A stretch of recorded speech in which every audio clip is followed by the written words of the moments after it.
আল্লাহ আযযা জাল্লা কোরআনের অন্যত্র বলেন, ওমা ইয়ালামু জুনুদা রাব্বিকা ইল্লা হুয়া, তোমার রবের বাহিনী সম্পর্কে তিনি ছাড়া কেউ জানেন না।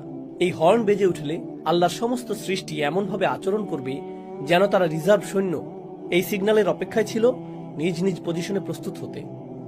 সকল সৃষ্টি প্রস্তুত।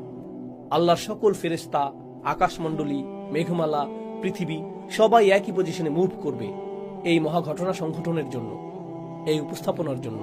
তো ঠিক এরপরে আল্লাহ বর্ণনা করেন, ফাইদা নুফিখা ফিস-সূরি নাফখাতুন ওয়াহিদা ওয়া হুমিলাতিল আরদু ওয়াল জিবাল, জমিন এবং পর্বতমালাকে উপড়ে ফেলা হচ্ছে, বহন করা হচ্ছে। জমিন এবং পর্বতমালাকে বহন করার ধারণাটা অদ্ভুত, কারণ এখন তারা সবকিছু বহন করে। জমিন আমাকে আপনাকে বহন করে, জমিন আমাদের বাড়ি বহন করে, জমিন সবকিছু বহন করে। আর পাহাড় পর্বত বহন করে বিভিন্ন গাছপালা, পাথর এবং এর উপর স্থাপিত অন্য সবকিছু। তাদেরকে কেউ বহন করে না, তারা সবাইকে বহন করে।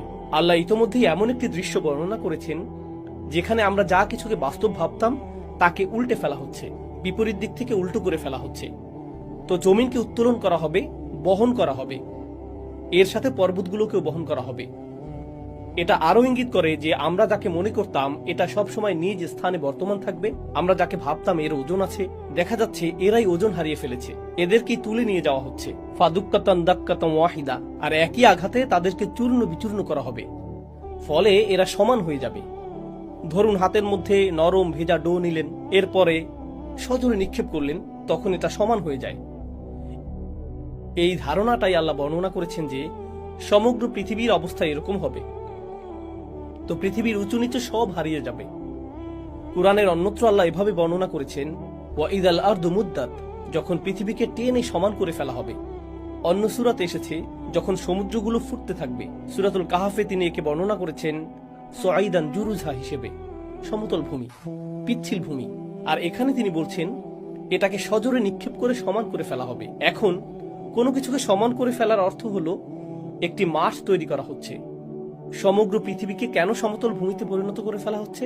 আয়াতগুলো অগ্রসর হতে থাকলে আমরা দেখব যে একটি দৃশ্য উন্মোচিত হচ্ছে।